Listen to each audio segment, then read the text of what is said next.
সম্মানিত বন্ধুগণ, আপনাদের সকলের প্রতি শান্তি। সালামুন আলাইকুম। শুরু করছি ঈশার কোরআন পাঠ। সকল প্রশংসা জগৎসমূহের প্রতিপালক আল্লাহর জন্য। আমাদের রব আল্লাহ মহান পবিত্র। আমার রব, আমি আপনার আশ্রয় প্রার্থনা করি শয়তানের প্ররোচনা হইতে। আমার রব, আমি আরো আশ্রয় প্রার্থনা করি আমার নিকট উহাদের উপস্থিতি হইতে। দয়াময় পরম দয়ালু আল্লাহর নামে আরম্ভ করিতেছি 2 নম্বর সূরা বাকারা আয়াত 274 থেকে। সূরা বাকারা আয়াত 274। আল্লাহ বলছেন, যাহারা নিজেদের ধনৈশ্বর্য রাতে ও দিবসে গোপনে ও প্রকাশ্যে ব্যয় করে, ইউনফিকুনা ব্যয় করে, তাহাদের পুণ্য ফল তাহাদের প্রতিপালকের নিকট রয়েছে, তাহাদের কোনো ভয় নাই এবং তাহারা দুঃখিত হইবে না। অর্থাৎ তারা কোনো দুরবস্থায় পড়বে না। দুঃখিত হইবে না মানে দুঃখিত বলতে কি বুঝি আমরা? যে মনের মধ্যে অনেক দুঃখ কষ্ট।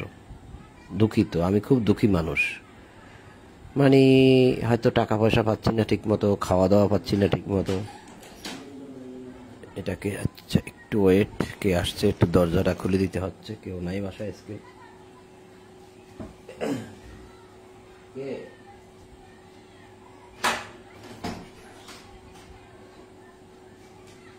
দরজাটা বন্ধ করে দাও, আমরা ওদিক দিয়ে কথা বলো। আমি তো শুরু করছি।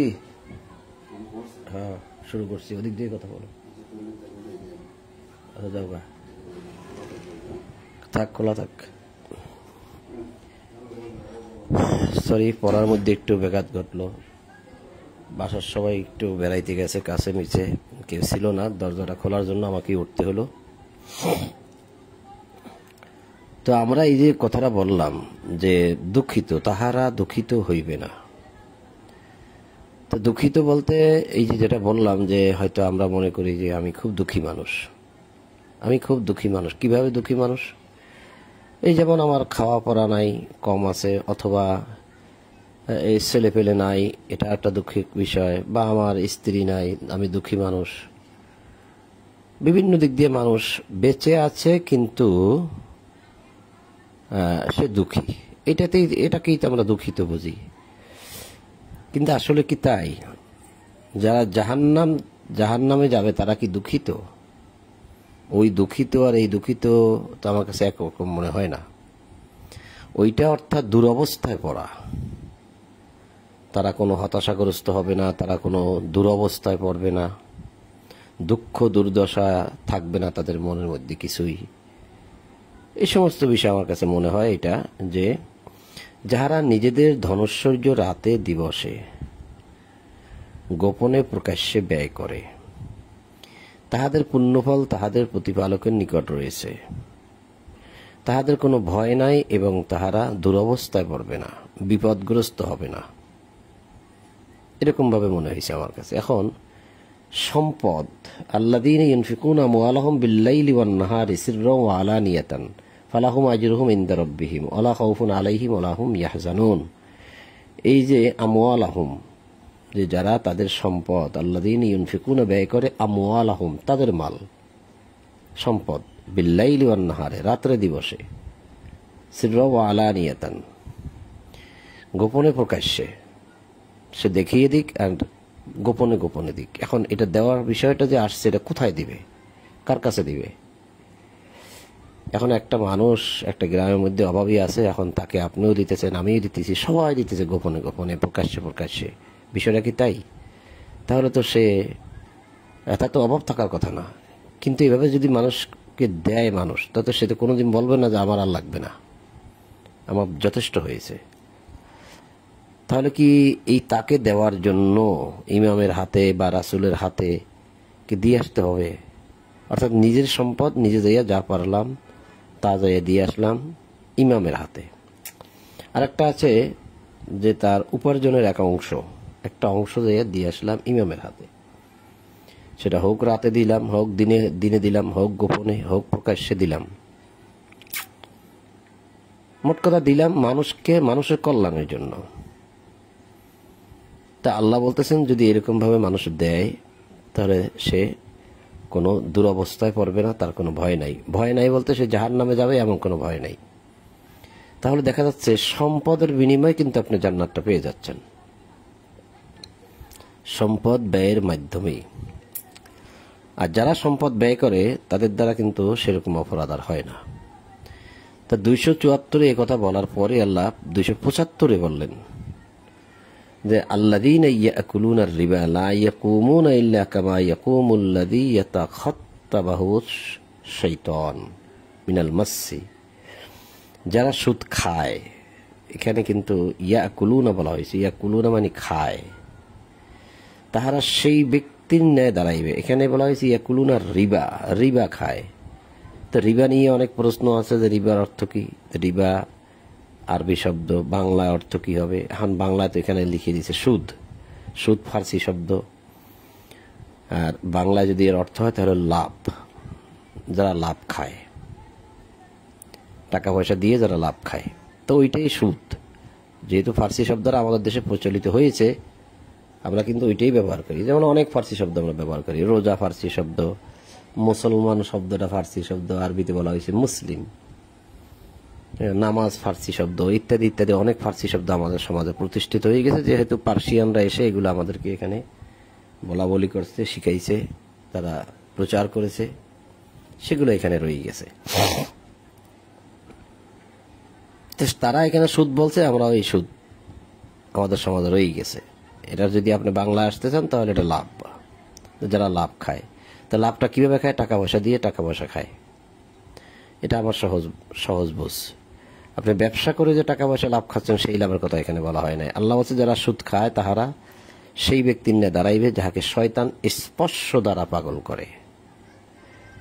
দূর থেকে কুমন্ত্রণা দিয়ে পাগল করা আর সরাসরি হাত দিয়ে স্পর্শ করে পাগল করার মধ্যে একটা ব্যবধান আছে, যার জন্য আল্লাহ এরা বলছেন যে ইয়াতাখাত্তাবাহু শাইতানু মিনাল মাসসি। এই মাসসি শব্দের অর্থই হচ্ছে যে স্পর্শ করা, যে শয়তান যেন তাকে স্পর্শ দ্বারাই পাগল করে।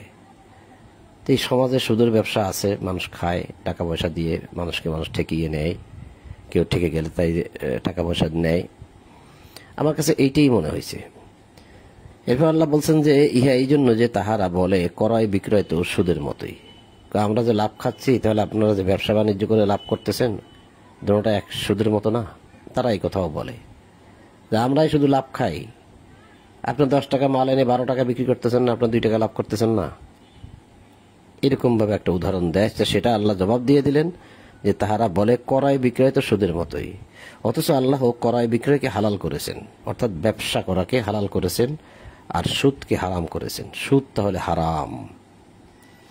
এখানে বলা হয়েছে ও আহাল্লাল্লাহুল বাইআ। এই বাইআ শব্দের অর্থ ক্রয় বিক্রয়, ব্যবসা বাণিজ্য। বাইআ ও আহাল্লা, হালাল করেছেন আল্লাহ ব্যবসাকে। ও হাররামার রিবা, আর এই রিবাকে হাররামা করেছেন, হারাম করেছেন।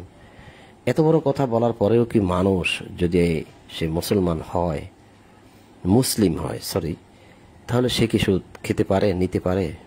ভাবার বিষয় নাকি? হাররামার রিবা বলছে, হাররামা, হাররামা মানে হারাম, মানে নিষিদ্ধ বা অবৈধ, কিন্তু মানুষ এটা করে। আর যদি আপনি ব্যবসা করেন, এখানে আল্লাহ বলছে ওয়া আহাল্লাল্লাহুল বাইআ, যদি আপনি বাইআ ব্যবসা করেন তাহলে কিন্তু আপনাকে সময় দিতে হয়, শ্রম দিতে হয়, এবং এর জন্য আপনার কষ্ট হয়, অনেক সারাদিন বসে থাকতে হয় ব্যবসার জন্য আপনাকে। তো টাকা দিয়ে আপনি জিনিসটা কিনলেন, আবার বেচলেন, সামান্য লাভে মানুষের নিকট বেচলেন, এর জন্য আপনাকে সময় শ্রম সবই দিতে হয়। কিন্তু সুদের বেলায় তো সেটা হয় না। এখন আল্লাহ বলছেন যে যাহার নিকট তাহার প্রতিপালকের উপদেশ আসিয়াছে, এই যে উপদেশটা এখন আসলো, এবং সে বিরত হইয়াছে, আর সে সুদের ব্যবসা করে না, তবে অতীতে যাহা হইয়াছে তাহা তাহার, এবং তাহার ব্যাপারে আল্লাহর এখতিয়ারে। অতীতে যা হবার আল্লাহ সেগুলো আল্লাহ ক্ষমা করে দিবেন, সেটা আল্লাহর এখতিয়ারে থাকবেন, যদি না সে ভবিষ্যতে এই কাজ আবার করে। আর যদি ভবিষ্যতে এটা আবার করে তাহলে তো সে ক্ষমার যোগ্য না। আর যাহারা পুনরায় আরম্ভ করিবে তাহারাই, এখানে লেখছে দোজকবাসী। এই দোজকবাসী শব্দটাও ফার্সি শব্দ। দোজক আমরা বলি না, ভেস্ত দোজক ফার্সি শব্দ। আরবিটা হচ্ছে ফাউলাইকা আসহাবুন নার, তারা হবে নারের আসহাব, অর্থাৎ আগুনের অধিবাসী। তাহলে পুনরায় যারা আরম্ভ করবে তাহারাই হবে আগুনের অধিবাসী, সেথায় তাহারা স্থায়ী হবে। আল্লাহ সুদকে নিশ্চিহ্ন করেন এবং দানকে বর্ধিত করেন। তো সুদকে আল্লাহ ধ্বংস করে দেন। সুদের ব্যবসার সাথে যারা জড়িত তারা একরকম না একরকম কোনো না কোনো সময় কোনো না কোনো কারণে ধ্বংস হবে, যে কোনো উপায়ে। আপনি দেখতেছেন সুদের টাকা খেয়ে খেয়ে মোটা হয়ে গেছে, বা আপনার অনেক পয়সা কামাইছে, কিন্তু একটা সময় আসবে সে নিশ্চিহ্ন হবে। আর পরকালে তো নিশ্চিহ্ন আছেই। কিন্তু যারা দান করে সেটা আল্লাহ বাড়িয়ে দেন। এইখানে দান শব্দটা আরবিতে, বাংলা দান শব্দটা থাকলেও আপনি আরবিতে কিন্তু দান নাই, আরবিতে আছে সাদাকাত। ইয়ামহাকুল্লাহুর রিবা, রিবাকে আল্লাহ নিশ্চিহ্ন করেন, ধ্বংস করেন। ওয়ুরবি সাদাকাত, ওয়ুরবি বাড়িয়ে দেন সাদাকাতকে, যারা সদকা দেয় বিনা লাভে, কোনো পাওয়া ছাড়া আল্লাহর রাস্তায় ব্যয় করে, অতিরিক্ত সম্পদ থেকে সদকা দিয়ে দেয়। আর এই সদকাটা যাবে কিন্তু রাসূলের কাছে। সে ব্যাপারে কথা আছে, আমরা পড়েছি, প্রয়োজনে আবার দেখাতে পারবো যে সদকাটা যাবে রাসূলের কাছে, কল্যাণের, মানুষের কল্যাণের জন্যই যাবে। রাসূল সেগুলো একলা একলা খাবে না। রাসূল সদকা সম্পদ খাবেই না, সে 8টি খাতে বন্টন করবে। তা আল্লাহ বললেন যে যারা আল্লাহ সুদকে নিশ্চিহ্ন করেন এবং সদকাকে বর্ধিত করেন, মানে বাড়িয়ে দেন, তাহলে সদকার মাধ্যমে মানুষ কিন্তু মানুষের সম্পদও বাড়তে পারে এবং আল্লাহ তার প্রতি সন্তুষ্ট হন, পুণ্যও বাড়তে পারে, সবই হতে পারে। যেহেতু আল্লাহ বাড়িয়ে দেবেন বলছেন, এর মধ্যে মানুষ সমৃদ্ধশালী হতে পারে। তা আল্লাহ সুদকে নিশ্চিহ্ন করেন এবং সদকাকে বাড়িয়ে দেন। আল্লাহ কোনো অকৃতজ্ঞ পাপীকে ভালোবাসেন না। তো এই যে সুদের বিষয়ে আলোচনা চলছে, একটা আয়াত না দেখাইলেই নয়। 130 নম্বর আয়াত সম্ভবত আল ইমরানের,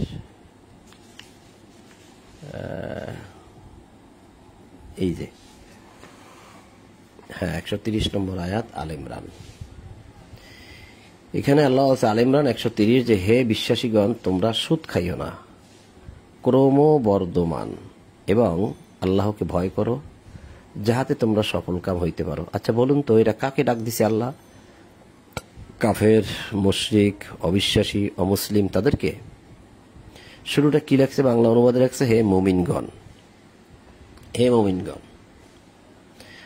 আরবিটা হচ্ছে ইয়া আইয়ুহাল্লাযীনা আমানু, হে আমানুগণ, অর্থাৎ হে বিশ্বাসীগণ, অর্থাৎ যারা বিশ্বাস করে নিয়েছো আল্লাহ আছে, পরকাল আছে, কিতাব সঠিক, নবীগণ আছে, নবীগণ ছিল, রাসূলগণ ছিল, বিচার ব্যবস্থা আছে, আমি যা করি তার প্রত্যেকটা বিষয়ের বিচার হবে, এই সমস্ত বিষয়াদিতে যারা বিশ্বাস করে নিয়েছো, আমানু, যারা নিরাপত্তার মধ্যে প্রবেশ করেছো। আমানা শব্দের অর্থ আরো একটা নিরাপদ হয়। তাদেরকে ডাক দেওয়া হয়েছে যে তোমরা সুদ খাইও না ক্রমবর্ধমান হারে, অর্থাৎ চক্রবৃদ্ধি হারে। কোনো একটা অন্য একটা অনুবাদে দেখবেন চক্রবৃদ্ধি হারে সুদ খাইও না, আল্লাহকে ভয় করো, যাহাতে তোমরা সফল কাম হইতে পারো। তাহলে চক্রবৃদ্ধি হারে বা ক্রমবর্ধমান হারে কিরকম হয়? এটা ছিল সূরা আল ইমরানের 130-এ। আমরা ওই জায়গায় যাই আবার, যেখানে আমরা ছিলাম, সূরা বাকারার 200।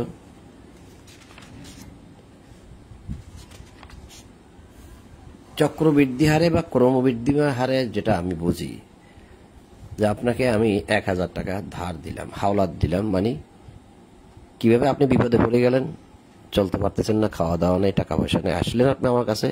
আমার উচিত ছিল আপনাকে সদকা করা বা দান করা উচিত ছিল, কারণ আমার কাছে আছে, আমি একজন ইমানদার মানুষ, আর আপনিও ইমানদার মানুষ, আপনার কাছে নাই। আর আপনি ইমানদার নাই হন, আপনি একজন অমুসলিমও হতে পারেন, কিন্তু আমি তো ইমানদার। এখন আপনার কাছে টাকা পয়সা নাই, খাওয়া খাদ্য নাই, ঘর দুয়ার ভেঙে চলে চুরমার হয়ে গেছে। এখন তো আপনার ঘর দুয়ার ঠিক করতে হবে, টাকা পয়সা লাগবে খাওয়া দাওয়ার জন্য, বা একটা কাজ কামের জন্য। তো এখন আমার কাছে আসলেন, আমি বললাম যে ঠিক আছে, আমি তোমাকে 50,000 টাকা দেব, প্রতি মাসে তুমি আমাকে 500 টাকা করে সুদ দিবা। এই আপনাকে আমি আটকাই ফেলাইলাম, কারণ আমার কাছে আছে, আপনার কাছে নাই। আমার কাছে আছে, আপনার কাছে নাই, এই সুযোগটা কাজে লাগাই আমি আটকাই ফেলাইলাম, যেখানে আমার সদকা করার কথা ছিল। কারণ এই যে আল্লাহ বলছেন ইয়ামহাকুল্লাহুর রিবা ওয়া ইউরবিস সাদাকাত, আমার তো সদকা করার কথা, কিন্তু আমি সদকা না করে আপনাকে আটকাই ফেলেই বললাম যে আমি 50,000 টাকা দেবো, প্রতি মাসে 500 টাকা করে দিবে আমাকে লাভ। যতদিন ওই টাকা শোধ করতে না পারছে ততদিন লাভ দিতে থাকবে। এখন আমি আগামী মাসে ওই 500 টাকা দিতে পারলাম না, তারপরের মাসেও 500 টাকা দিতে পারলাম না, তাহলে 2 মাসে মিলে কিন্তু আমার 1,000 টাকা হয়ে গেছে, আর জমা 51,000 হয়ে গেছে। এভাবে করতে করতে মনে করেন 12 মাসে আপনার কত হলো, 6,000 টাকা লাভ হয়ে গেছে, অতিরিক্ত জমা হয়ে গেছে আপনার কাছে। 12 মাসে আমি সুদ দিতে পারলাম না, 1 বছরে। তাহলে এই আপনার মানে আমার এই 6,000 টাকা আপনার কাছে রয়ে গেল না। তখন আগামী বছর থেকে আমি কি বলবো যে 50,000 টাকা তো তোমাকে আমি সুদ মানে লাভ টাকা দিয়েছিলাম, মূল টাকা দিয়েছিলাম, 1 বছরে তো তুমি 6,000 টাকা সুদ করতে পারো নাই, তাহলে এখন তুমি আমার কাছ থেকে নিলে 56,000 টাকা। আজ থেকে হিসাব হবে 56,000 টাকা সুদ দিতে হবে। তাহলে আগে দিতে 500 টাকা করে, এখন দেবে 600 টাকা করে,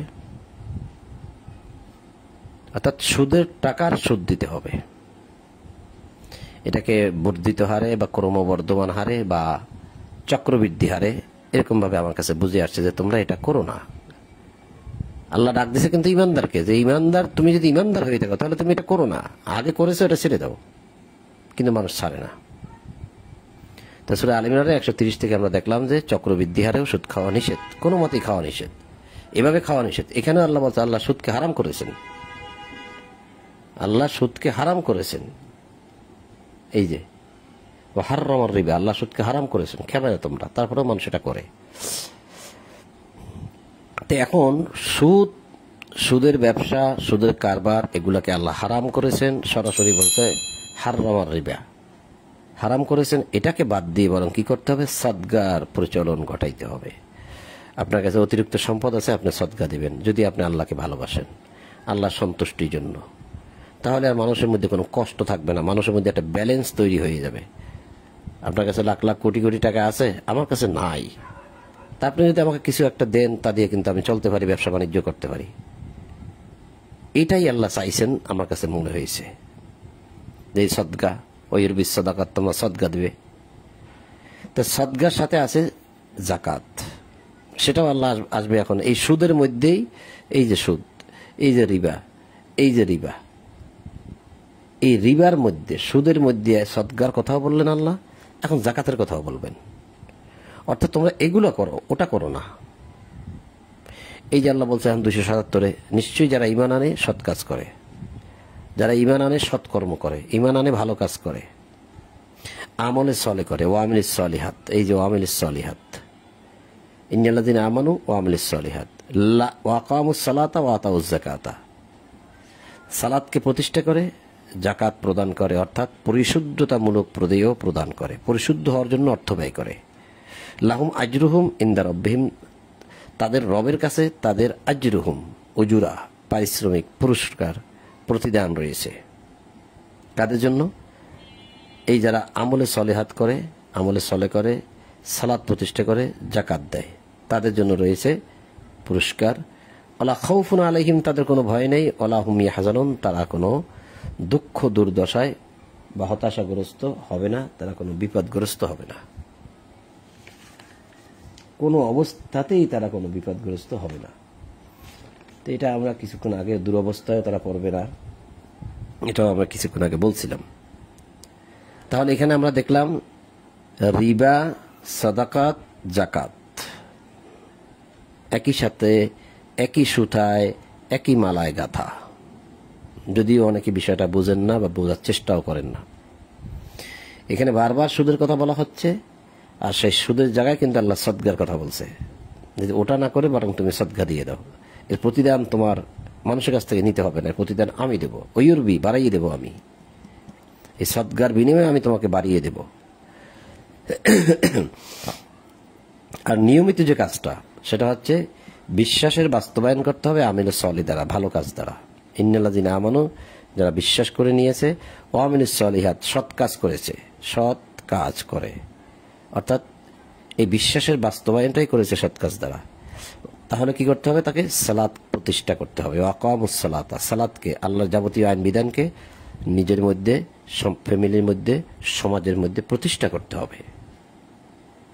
ও আতুজ যাকাতা, এবং পরিশুদ্ধতামূলক প্রদেয় প্রদান করতে হবে। যখন এটা হয়ে গেল, মানুষ এই দুইটার ভিতরে অবিচলিত রইল, প্রত্যেকটা আইন বিধান নিজের মধ্যে প্রতিষ্ঠিত করে ফেললো, আর সম্পদ থেকে ব্যয় করলো পরিশুদ্ধ থাকার জন্য। অলওয়েজ, প্রতিটা দিন, প্রতিটা মাস, প্রতিটা বছর পরিশুদ্ধতামূলক প্রদেয় প্রদান করলো। আল্লাহ ঘোষণা করলেন লাহুম আজরুহুম ইনদা রব্বিহিম, তাদের পুরস্কার রয়েছে তাদের রবের কাছে। তাহলে এই যে রিবার সাথে সুদ, সুদের সাথে মানে রিবা মানে সুদ, সুদের সাথে সদকা, সুদের সাথে জাকাত, ওয়ালা খাউফুন আলাইহিম ওয়ালা হুম ইয়াহজানুন। তা আমি আরেকটা জায়গা থেকে আপনাকে আরেকটু দেখাবো, সেটা হচ্ছে সূরা রুমের ৩৯ নম্বর আয়াত। সেখানে কিন্তু এই জাকাতের সাথে সরাসরি সুদ সম্পর্ক। তো জাকাতটা হচ্ছে একটা মাল, আর সুদটা হচ্ছে একটা মাল, এই দুটোটা কিন্তু একই সূত্রে গাথা। তাহলে কথাগুলো সব এক জায়গায় বলে না, বিভিন্ন জায়গায় বলাতে হয়তো আমাদের বুঝতে অসুবিধা হচ্ছে, কিন্তু যারা, এই জন্য আল্লাহ বলছে যে কোরআন নিয়ে তোমরা চিন্তা ভাবনা করো, তাহলে কিন্তু সেগুলো আবার আমরা পেয়ে যাব।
ও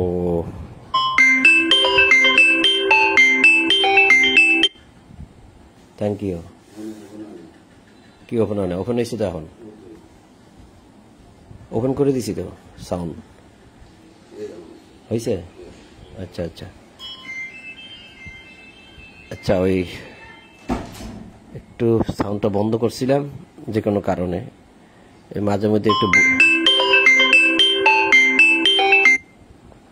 বুড়ো মানুষ তো মাঝে মধ্যে একটু কাশ টাশ আসে জোরে, এই জন্য একটু সাউন্ডটা বন্ধ করছিলাম। এই সাউন্ড বন্ধ করতে গিয়ে আর মানে সাউন্ডটা ছাড়া হয় নাই, ভুল হয়ে গেছে, সরি, ক্ষমার দৃষ্টিতে দেখবেন আপনারা। তো একজনে বলল, সঙ্গে সঙ্গে সাউন্ডটা ওপেন করে দিলাম। তো আল্লাহ বলছেন যে ৩০ নম্বর সূরা রুম আয়াত ৩৯-এ, যে আমা আতাইতুম মিন রিবা লিয়ারবু ফি আমওয়ালিন নাসি ফালা ইয়ারবু ইনদাল্লাহ, মানুষের ধনে বৃদ্ধি পাইবে বলিয়া তোমরা যে সুদ দিয়ে থাকো, আল্লাহর দৃষ্টিতে তাহা ধন সম্পদ বৃদ্ধি করে না। মানুষের ধন, এই যে আমওয়াল মানে মাল, এই যে মেন রিবা, রিবা অর্থ সুদ, লিয়ারবু বাড়িয়ে বৃদ্ধি পাবে বা বাড়বে তোমরা মনে করতেছ, আমার আতাইতুম তোমরা দিয়ে যাচ্ছ, তোমরা মানুষকে সুদে দাও, সুদের টাকা পয়সা দাও, আবার যে লাভ দিচ্ছে সেও তোমাদেরকে দিচ্ছে। এই যে আতাইতুম, তোমরা দেওয়া নেওয়া করতেছো সুদের ব্যবসার মাধ্যমে, ফি আমওয়ালিন নাস, মানুষের সম্পদের মধ্যে, এবং মানুষের সম্পদ নিয়ে যা তোমরা করতেছো, ফালা ইয়ারবু ইনদাল্লাহ, এটা কিন্তু আসলে আল্লাহর নিকট বাড়ে না, সম্পদ বাড়ে না। ওমা আতাইতুম মিন জাকাতিন, জাকাত থেকে, আতাইতুম তোমরা যা দিয়ে থাকো, তোমরা যা দিয়ে থাকো জাকাত থেকে, অর্থাৎ ওই পরিশুদ্ধতামূলক প্রদেয় থেকে, সম্পদ থেকে, অর্থাৎ এটাও সম্পদ। তুরিদুনা ওয়াজহাল্লাহ, আল্লাহ সন্তুষ্টির জন্য যা তোমরা দিয়ে থাকো, যা তোমরা আল্লাহ সন্তুষ্টি চাও, ফাউলাইকা হুমুল মুদিফুন, উহারাই সমৃদ্ধশালী হয়, উহাই বাড়ে। তাহলে সুদের কারবারের মধ্যে বাড়ে না, ধ্বংস হয় এই যে আমওয়াল, মাল। কিন্তু জাকাতের ব্যবসা, মানে জাকাতের বিষয় যখন তোমরা আসবা, এই দেওয়া নেওয়ার ক্ষেত্রে মানুষকে যখন জাকাত দেবে, পরিশুদ্ধতামূলক প্রদেয় প্রদান করবে, মিন জাকাতিন যা দিয়ে থাকো তোমরা, আমা আতাইতুম দিয়ে থাকো, তা কিন্তু আল্লাহর নিকট বাড়ে, এবং এটা আল্লাহ সন্তুষ্টির জন্য। আমি বাংলাটা পড়ে দেখাচ্ছি, দেখেন, মানুষের ধনে বৃদ্ধি পাইবে বলিয়া তোমরা যে সুদ দিয়ে থাকো, যে সুদ দিয়ে থাকো, আল্লাহর দৃষ্টিতে তাহা ধন সম্পদ বৃদ্ধি করে না। এই ধন সম্পদের সাথে সুদ এবং জাকাত জড়িত, দেখেন। কিন্তু আল্লাহর সন্তুষ্টি লাভের জন্য যে জাকাত তোমরা দিয়ে থাকো, তাহাই বৃদ্ধি পায়, উহারাই সমৃদ্ধশালী হয়। উভয়, এই জাকাতের মাধ্যমে উভয় সমৃদ্ধশালী হতে পারে, উভয়ের মধ্যে একটা ব্যালেন্স তৈরি হতে পারে। কিন্তু আসলে এই বিষয়টা সমাজের কোথাও আমরা দেখিনি, আল্লাহর এই আইনটা। তাহলে দেখেন, এখানেও সম্পদ বলা হয়েছে, আমওয়াল, সুদও বলা হয়েছে। এই যে মানুষের ধন, এই ধন মানে সম্পদ বলা হয়েছে, সুদ বলা হয়েছে, জাকাত বলা হয়েছে। একই আয়াতের মধ্যে একই সূত্রে সবকিছু গাথা, এর মাধ্যমে বৃদ্ধি পায়। এই জন্য জাকাত শব্দের অর্থ একটা আছে, কিন্তু বৃদ্ধি, জাকাত অর্থ বৃদ্ধি, এটা একটা অর্থ আছে। তো যদিও জাকাত অর্থাৎ পরিশুদ্ধতামূলক প্রদেয়, বা জাক্কা, আজকা, জাক্কি শব্দের অর্থই হচ্ছে শুদ্ধ বা পরিশুদ্ধ। তো এই জন্য ওই বৃদ্ধি শব্দটা নেওয়া যায় না। কিন্তু এখানে যে আল্লাহ বুঝাইলেন যে জাকাত দেওয়ার মাধ্যমে সম্পদের বৃদ্ধি হবে, সেইখান থেকে আপনি জাকাত শব্দের অর্থ বৃদ্ধি নিতে পারেন। এভাবে আসে অনুবাদটা, যে জাকাত শব্দের অর্থ বৃদ্ধি কেন লেখা হইল। তা আমরা দেখলাম যে এই সম্পদের সাথে, জাকাতের সাথে, সুদের সাথে, মালের সাথে সম্পর্ক, এখানেও সুদের কথাই বলা হয়েছে।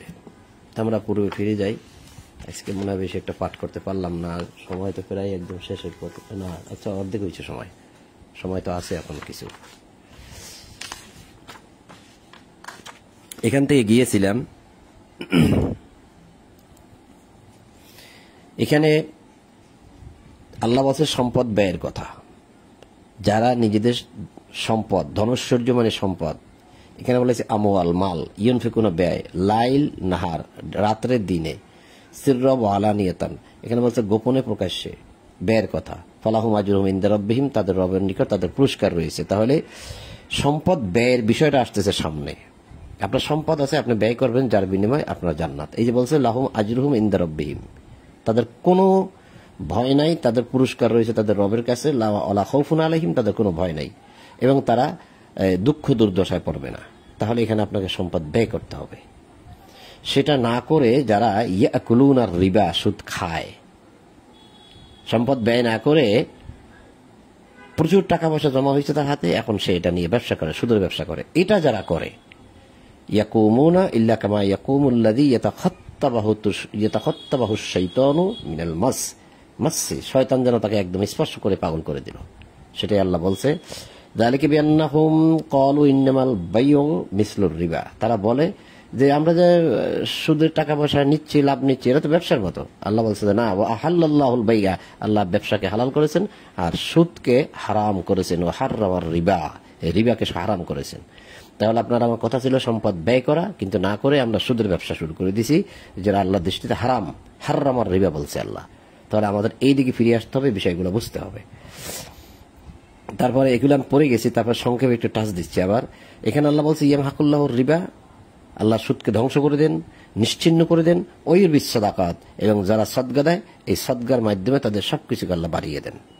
তাহলে দেখেন, আমওয়াল সম্পদ ব্যয় করার কথা, ইউনফিকুনা ব্যয় করার কথা, আর সেটা না করে মানুষ সুদের ব্যবসা ধরছে, যেটা খাইতে আল্লাহ নিষেধ করছে। ইয়াকুলুনার রিবা, খেয়েও না সুদ।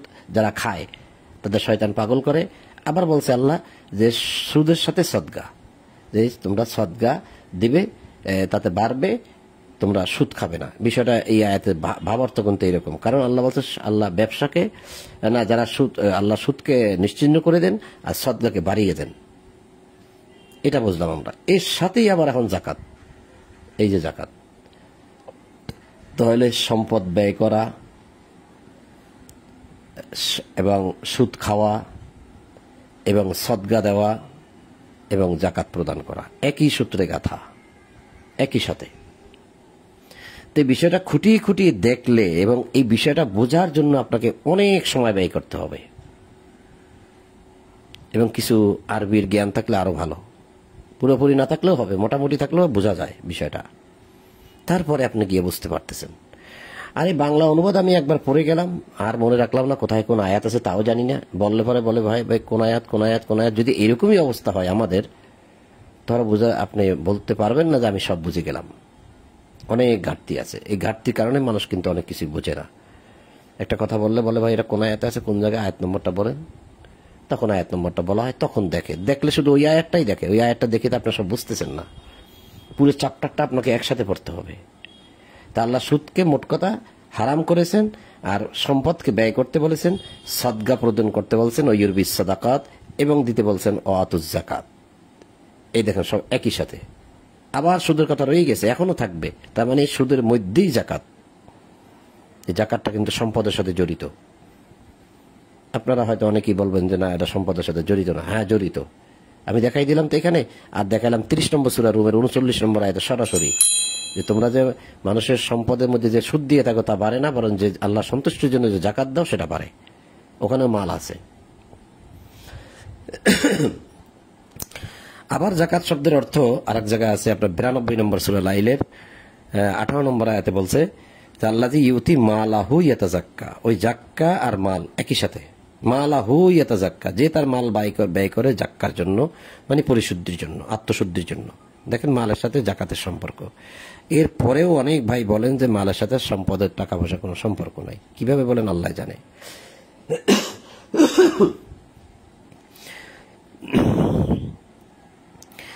তো যাই হোক, আমরা দেখলাম এখানে আল্লাহ সুদের আলোচনা চলতেছে, তার মধ্যে আল্লাহ সৎকর্ম, সালাত এবং জাকাত নিয়ে আসছেন। আবার সুদের আলোচনা থাকবে এখনো। তার মানে এটার ভিতরেই এটা। এই জন্যই যে যারা ঈমান আনে, সৎকর্ম করে, আমানু আমিলুস সালিহাত, আমলে সলে করে, ওয়াকামুস সালাতা, সালাতকে প্রতিষ্ঠা করে, ও আতুজ যাকাতা, যারা জাকাত প্রদান করে, পরিশুদ্ধতামূলক প্রদেয় প্রদান করে, অর্থাৎ পরিশুদ্ধ থাকার জন্য অর্থ ব্যয় করে। লাহুম আজরুহুম ইনদা রাব্বিহিম, তাদের পুরস্কার রয়েছে তাদের রবের কাছে। ওয়ালা খাউফুন আলাইহিম, তাদের কোনো ভয় নেই, কোনো ভয় নেই। ওয়ালা হুম ইয়াহজানুন, তারা কোনো দুঃখ দুর্দশায় পড়বে না, হতাশাগ্রস্ত হবে না, বিপদগ্রস্ত হবে না বিচার দিবসে। বিচার দিবসে তাদের মনের মধ্যে যেটা ভয় থাকবে, হতাশাগ্রস্ত চেহারা থাকবে, সেটা থাকবে না। তা সালাত, ঈমান, সলিহাত, আমলে সলে, সালাত, জাকাত, এর মাধ্যমে সবকিছু আপনি একদম পাশ করে গেলেন। এরপরে আল্লাহ বলছে ইয়া আইয়ুহাল্লাযীনা আমানু। আবার রিবা আসতেছে, কিন্তু দেখেন জাকাত দিতে বলছে, রিবা দিতে কয় নাই। এই যে ওয়াতুজ যাকাত, এই যে জাকাত এবং জাকাত দেয়, এই দেখেন জাকাতের পরেই কিন্তু আবার সুদ। এই যে সুদ, তার মানে জাকাত দিতে বলছে, সুদ দিতে বলে নাই। উপরেও দেখেছি সুদ, যারা সুদ খায়, এই যে সুদ, তারাও বলে যে ক্রয় বিক্রয় তো সুদের মতো। এই যে ক্রয় বিক্রয় হালাল করেছেন, সুদকে হারাম করেছেন, এই যে সুদ। তারা বলে যে ক্রয় বিক্রয় তো সুদের মতো, এই যে সুদের মতোই, এই যে সুদ, এই যে সুদ, এই যে সুদ। এখানেও আছে এই যে রিবা, এই যে রিবা, এই যে রিবা, এখানেও আছে। মিলান, সময় ব্যয় করেন, বোঝার চেষ্টা করেন, পারবেন। তাহলে রিবার সাথে এই যে সাদাকা, এই যে রিবা, ওয়ুরবি, এই যে সাদাকা, এই যে সুদ, এই যে সদকা। আল্লাহ বলতেছে, বুঝাতে চাচ্ছেন যে তোমরা এইটা বাদ দাও, বরং এটাই আসো, সাদাকাতে আসো। আসো আমওয়ালাহুম ইউনফিকুন, ব্যয় করো, সম্পদ ব্যয়। আমওয়াল মানে মাল, মাল মানে সম্পদ, সম্পদ ব্যয়ের বিষয়টা আসতেছে। বরং সুদ ছেড়ে দাও, আসো সদগার মধ্যে, আসো জাকাতের মধ্যে। এই যে জাকাত, এরপরে আবার রিবা, আবার সুদ। এই জাকাতের কথা বলি, আবার সুদ, এই যে সুদ।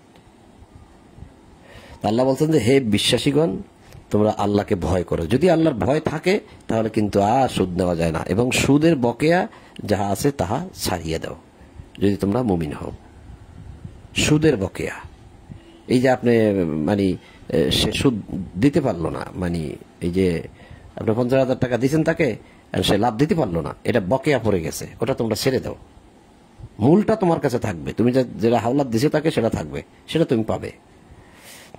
বকেয়া যেটা আছে সুদের, সেটা তোমরা ছেড়ে দাও। যদি তুমি ইয়া আইয়ুহাল্লাযীনা আমানু, যদি তুমি বিশ্বাসী হও, তাহলে কেবল তোমার কাজ হবে এটা আল্লাহর এই আদেশটা মানা, যে লাভের অংশটা যেটা তুমি সুদ নিতে সেটা ছেড়ে দাও। মূলধনটা তোমার থাকবে, ওটা যখন পারে সে দেবে।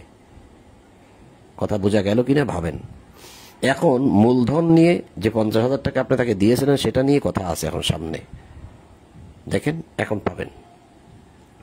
যদি তোমরা না ছাড়ো, মানে এই যে সুদের যে লাভের যে অংশটা যদি তোমরা না ছাড়ো, মূলধন ছাড়া যে লাভের যে অংশ সুদ, সেটা যদি তোমরা না ছাড়ো, তবে আল্লাহ তার রাসূলের সাথে যুদ্ধের জন্য প্রস্তুত হও। কত বড় কথা, আল্লাহর সাথে যুদ্ধ করবে তুমি। কিন্তু যদি তোমরা তওবা করো, অর্থাৎ ওই কাজ থেকে ফিরে আসো, তবে তোমাদের মূলধন তোমাদেরই। ওই যে 50,000 টাকা তুমি দিয়েছিলে তাকে, সেটা তোমার থাকবে, সেটা তুমি পাবে, সে তোমাকে ফিরিয়ে দেবে কোনো এক সময়। কিন্তু এর মাধ্যমে যে টাকা দিয়ে যে তুমি সুদটা নিতে, ওটা তুমি নিতে পারবে না। ওটা যদি তুমি না ছাড়ো, তাহলে আল্লাহর সাথে যুদ্ধের জন্য প্রস্তুত হও, রাসূলের সাথে যুদ্ধের জন্য প্রস্তুত হও।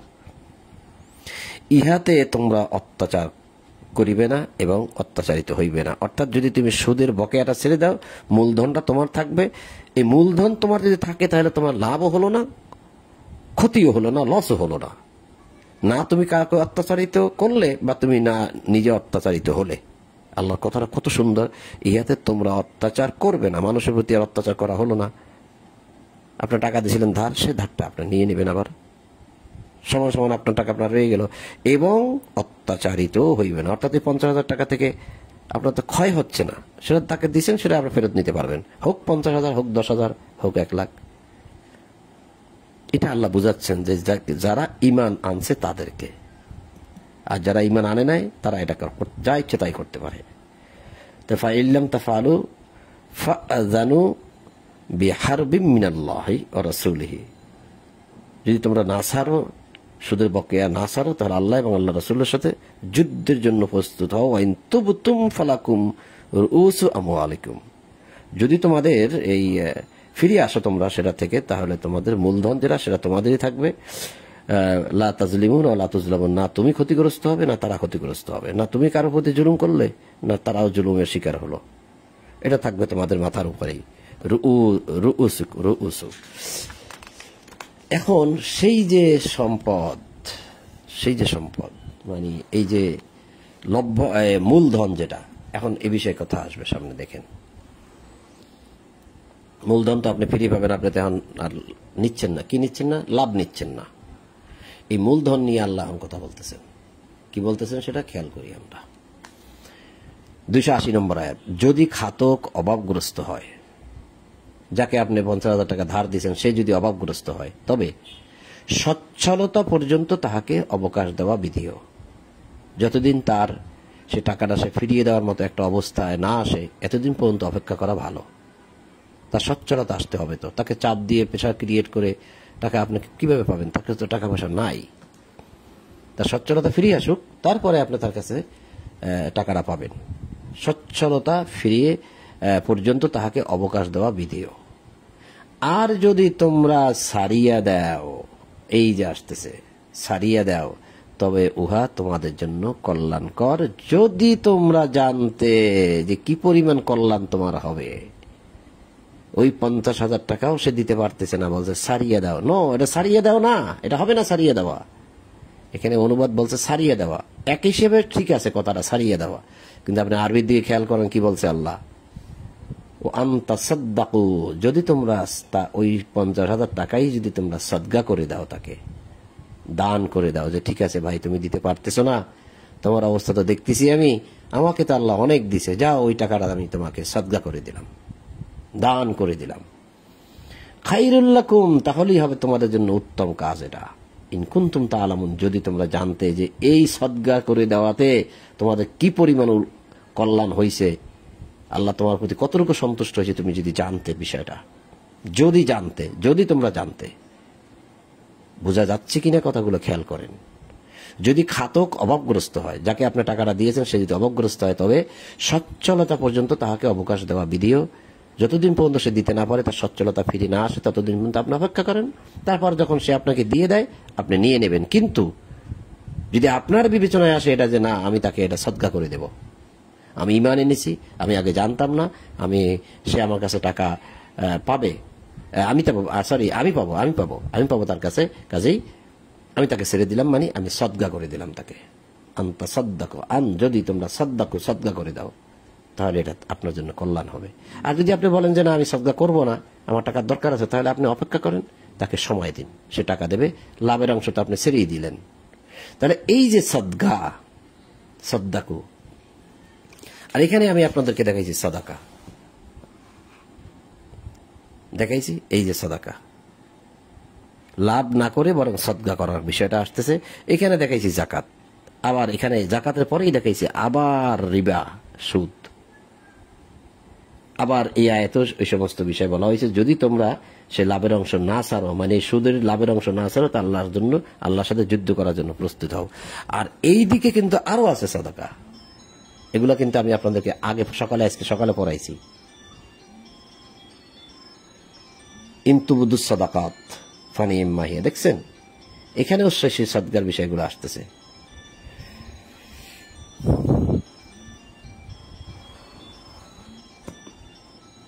কল আসতেছে, খুব খারাপ লাগতেছে, আসুক। তো যাক, যেটা দেখাইলাম আপনাদেরকে, এবার 80 নম্বর আয়াত, 280 নম্বর আয়াত পরে শুনেছিলাম, এবার 81-তে যাই, সময় যেহেতু একটু আছে।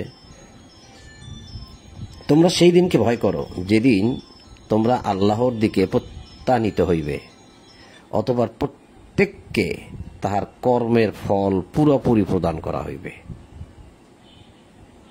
তো এই দিনটাকে যদি আমরা ভয় করি, ওয়াত্তাকু ইয়াওম, সেই দিনকে যদি আমরা ভয় করি, ওয়াত্তাকু, তাহলে তো আমরা এই মানুষের কাছ থেকে সুদের টাকাটা নিতে পারি না। আর যদি আমার সচ্ছলতা থাকে, ভালোই অবস্থানে আমি থাকি, আর তারা যদি, যাদেরকে টাকাটা দিয়েছিলাম, তারা যদি অসচ্ছলতা থাকে, তাহলে তো আমাকে আমার টাকাটাই সদকা করে দেওয়াটাই উচিত, যদি আমি সেই দিনকে ভয় করি। ভয় লাগাইলেন কেন আল্লাহ এই কথার সাথে? বুঝতে পারতেছেন কি কিছু?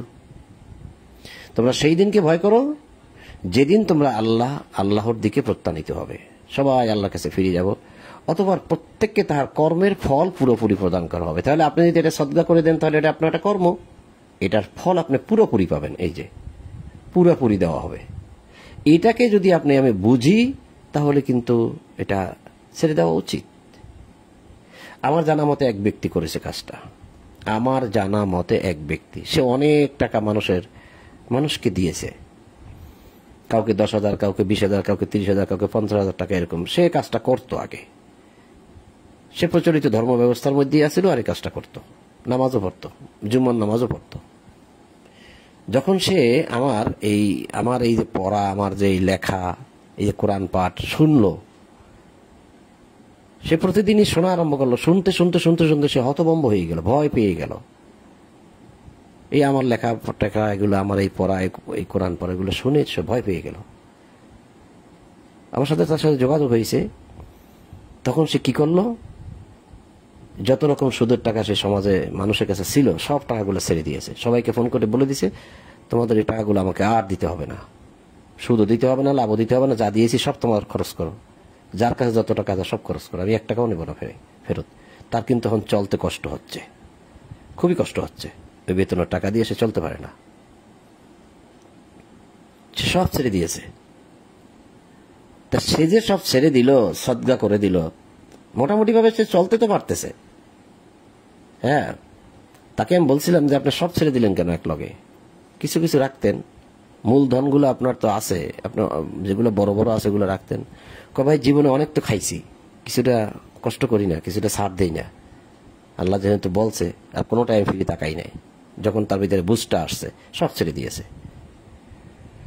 তো এখন সে যে শ্রদ্ধা করে দিল, এই যে সাদ্দাকু, এর বিনিময়ে এই যে ফলটা, এর প্রতিদানটা কিন্তু আল্লাহ তাকে পুরাপুরি প্রদান করবেন বলে এখানে ঘোষণা করেছেন। আর তাহাদের প্রতি কোনরূপ অন্যায় করা হইবে না বিচার দিবসে। তাহলে আমরা বুঝলাম। 82 নম্বর আয়াতটা আমি এক টানে পড়ে যাব। বিশাল এক আয়াত, পুরো কোরআনের মধ্যে 282 নম্বর আয়াত সূরা বাকারার এই একটাই সবচেয়ে বড় আয়াত। এখান থেকে এতটুকু, এত বড়, তারপরে আরো বাকি আছে এতখানি, বিশাল আয়াত। এবং এটা সূরা বাকারার 282, এবং পুরো কোরআনের মধ্যে এই আয়াতটাই সবচেয়ে বড়। তবে আমি এর ব্যাখ্যা বিশ্লেষণ অতটা এখনো জানি, মোটামুটি পারি না যে তা না, হয়তো এটা করতে গেলে আমাকে অনেক সময়ও লাগবে, আর এটা পড়ে গেলে আপনারা হয়তো মোটামুটি বুঝে যাবেন যে বিষয়টা কি। হ্যাঁ, সেজন্য আমি পড়ে যাবো একটা না, এই বিষয়ে আমি বেশি একটা কথা বলবো না। আর যদি বলার প্রয়োজন হয় তাহলে সেটা অন্য এক সময়। তো এখানে আল্লাহ বলছেন, ইয়া আইয়ুহাল্লাযীনা আমানু ইযা তাদায়ানতুম বিদাইনিন ইলা আজালিন মুসাম্মান ফাকতুবু। হে বিশ্বাসীগণ, তোমরা যখন একে অন্যের সঙ্গে নির্ধারিত সময়ের জন্য ঋণের কারবার করো। শুধু এইটুকু নিয়ে একটু বলতেছি। দেখেন, এই যে উপরে, যদি খাতক অভাবগ্রস্ত হয়, টাকা দিচ্ছেন একজনকে, ঋণ, এটা ধার, সচ্ছলতা ফিরে না আসা পর্যন্ত তাকে সময় দিন, তাহলে এটা ঋণ, ধার, এটার সাথে এটা আবার জড়িত। দেখেন, হয়তো পড়ে গেছেন মনে করছেন এটা ভিন্ন একটা বিষয়, না, এর সাথেই জড়িত। এখন আপনি লাভ নিতে পারতেছেন না, সুদ নিতে পারতেছেন না, এখন কাউকে টাকা পয়সা দিতে হচ্ছে, ধার দিতে হচ্ছে। এটা, এই যে ধার একজনকে দিলেন আপনি, দেখা গেছে তার 50 বছরের সচ্ছলতা ফিরে আসে নাই, কিন্তু টাকাও আপনি চাচ্ছেন, কিন্তু দেখা গেছে সে মরেই গেছে 30 বছর পরে, তার সন্তানরা আছে। তা যদি এটা লেখা থাকে, তাহলে তো আপনি এক সময় বলতে পারেন যে তোমার পিতা তো টাকা নিছিল, এই যে লেখা টাকা আছে, এখন তো তোমরা সচ্ছল, তো আমার টাকাটা ফিরিয়ে দিতে পারো। আপনার কাছে একটা প্রমাণ থাকতে হবে। তো যে কোনো ব্যবসা বাণিজ্যই আমরা করি না কেন, ব্যাংকের সাথে লেনদেন করি, তারা কিন্তু লিখে রাখে। ব্যাংক কিন্তু এই কথাটা মানে, কিন্তু অন্য আরো যে বিষয়গুলো আছে সেগুলো মানে না। আপনি ব্যাংকের সাথে টাকা পয়সা লেনদেন করবেন, রাখবেন, জমা করবেন, উঠাবেন, সব লেখা হচ্ছে, সব আপনার নাম, ঠিকানা, ভোটার আইডি মাইডি যা আছে ইত্যাদি ইত্যাদি অনেক কিছু লেখে, যাতে করে সমস্যায় না পড়ে। আমি বলছি না যে আপনি ব্যাংকে যান, ব্যাংকের এই লেনদেন সব বৈধ আছে, আমি সেদিকে যাই নাই। আমি বলছি ব্যাংকের সাথে আপনি যখন লেনদেন করেন তখন কিন্তু এটা লেখালেখি হয়। এমনকি আপনারা যখন লেনদেন করবেন তখন আল্লাহ বলছে তোমরা লিখে রাখবে, যাতে তোমাদের মধ্যে পরবর্তীতে বিষয় নিয়ে ঝগড়াঝাটি না হয়, সেই জন্য। আর যদি আপনার মনে চায় কাউকে দান করে দিতে, দিয়ে দেন, সাদাকা, সেটা ভিন্ন বিষয়। তাহলে হে বিশ্বাসীগণ, যারা বিশ্বাস করেছে তাদেরকে ডাক দিছে আল্লাহ, অন্যদেরকে নয়। ইয়া আইয়ুহাল্লাযীনা আমানু, হে বিশ্বাসীগণ, হে ঈমানদারগণ, ইযা তাদায়ানতুম বিদাইনিন ইলা আজালিন মুসাম্মান ফাকতুবু, যখন তোমরা ঋণের কারবার করো, তাদায়ানতুম বিদাইনিন, যখন তোমরা একে অন্যের সঙ্গে নির্ধারিত সময়ের জন্য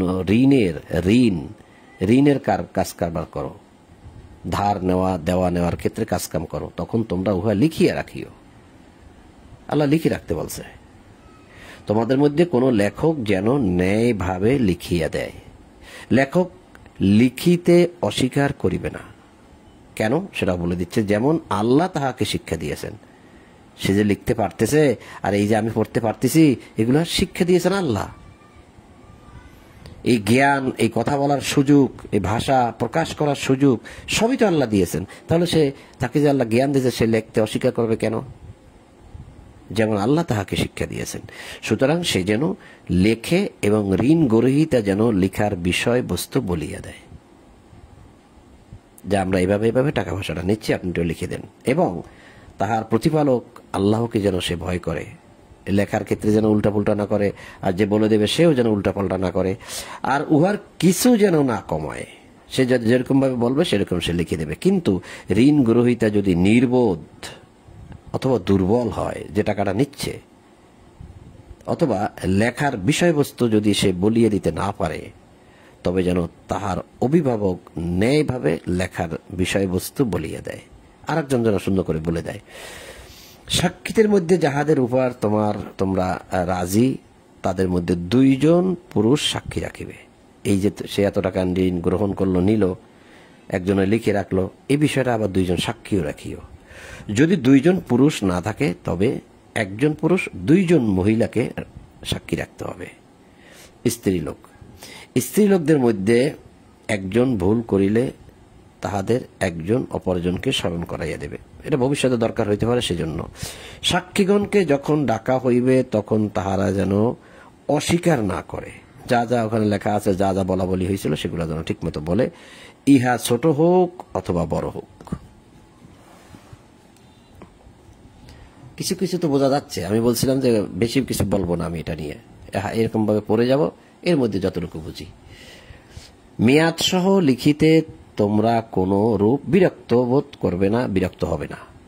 মেয়াদ সহ, যদি তুমি কতদিনের জন্য নিচ্ছ, কত টাকা লাগবে, সবকিছুই, বিরক্ত হওয়া যাবে না। আল্লাহর নিকট ইহা ন্যায্যতর ও প্রমাণের জন্য দৃঢ়তর, এই প্রমাণ থাকতে হবে।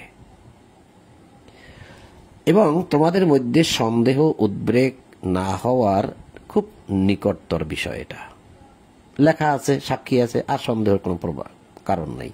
কিন্তু তোমরা পরস্পর যে ব্যবসায় নগদ আদান প্রদান করো, তাহা তোমরা না লিখিলে কোনো দোষ নেই।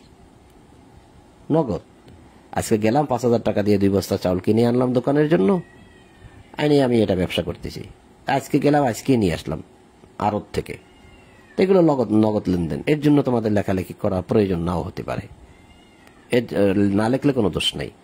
আবার আমি গিয়ে দোকানে গিয়ে বললাম যে ভাই 2 কেজি চাউল দেন, তাকে 100 টাকা দিলাম, বললাম যে 2 কেজি চাউল দেন, সে দিয়ে দিল, আমি নিয়ে চলে আসলাম। এর জন্য লেখালেখির প্রয়োজন নেই, সেটাই আল্লাহ বলতেছে। তোমরা যখন পরস্পরের মধ্যে বেচা কিনা করো, তখন সাক্ষী রাখিও।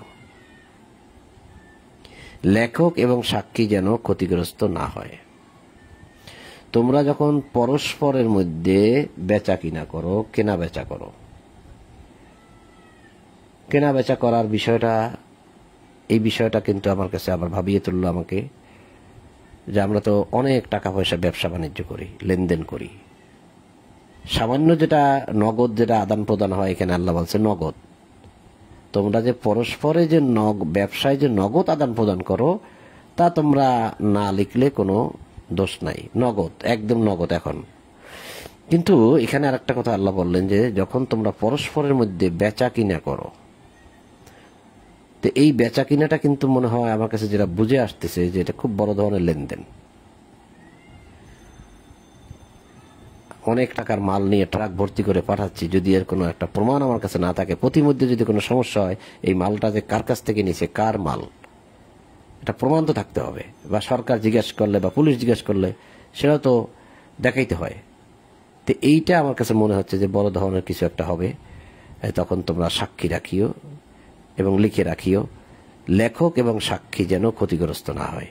যদি তোমরা ক্ষতিগ্রস্ত করো, তবে ইহা তোমাদের জন্য পাপ। তোমরা আল্লাহকে ভয় করো এবং তিনি তোমাদের শিক্ষা দেন। আল্লাহ সর্ববিষয়ে অবহিত। যদি তোমরা সফরে থাকো এবং কোনো লেখক না পাও, তবে হস্তান্তরকৃত বন্ধক রাখিবে। হস্তান্তরকৃত বন্ধক রাখিবে। তোমাদের একে অপরকে বিশ্বাস করিলে যাহাকে বিশ্বাস করা হয়, সে যেন আমানত প্রত্যর্পণ করে এবং তাহার প্রতিপালক আল্লাহকে ভয় করে। তোমরা সাক্ষ্য গোপন করিও না, যেন যে কেহ উহা গোপন করে অবশ্যই তাহার অন্তর পাপী। তোমরা যাহা করো, আল্লাহ তাহা সবিশেষ অবহিত। তো সময় অনেক হয়ে গেছে, ঘন্টা পার হয়ে গেছে, যার জন্য আমি আর সামনের দিকে যাচ্ছি না। সূরাটা শেষ হয়ে যাবে, আর 1 পৃষ্ঠা আছে, যদিও সেটা পড়ার সুযোগ আর এখন হচ্ছে না, অনেক সময় হয়ে গেছে। তো আমরা ইনশাআল্লাহ সকালে যদি আল্লাহ বাঁচান, ইনশাআল্লাহ 284 থেকে পড়ব। তো আজকে আর নয়, আজকে এখানেই সমাপ্ত করতে যাচ্ছি। সূরা বাকারা 283 নম্বর আয়াত পর্যন্ত আমরা পাঠ করলাম। তো সম্মানিত বন্ধুগণ, আপনাদের সকলের প্রতি শান্তি এবং সকল প্রশংসা জগৎসমূহের প্রতিপালক আল্লাহর জন্য এই বলেই আজ ঈশার কোরআন পাঠ এখানেই সমাপ্ত করলাম। আলহামদুলিল্লাহি রাব্বিল আলামিন।